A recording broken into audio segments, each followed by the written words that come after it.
Hey everybody, Frugal Farmer here. Working on my regular job, my retired job, let's say it like it is. But I'm doing shingles today. I hadn't done shingles in a while, but it's kind of muscle memory after a point. These are 20-year shingles, and if somebody's going to shingle your house, don't let them stack them. That means they go up in one row and then they connect them. Shingles will shrink, and you will see a line in where they did that at. Don't let them do that. Make them go from left to right or right to left. And you can stair step them. You see how these right here, I stair step those.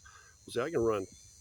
I'm running like running 4 rows at one time. And that's pretty good progress. And I always tried to be a little bit faster, but just a little bit of information there. Thanks for stopping by. Come back again when you will. Share, comment, like, hit that subscribe button. God bless.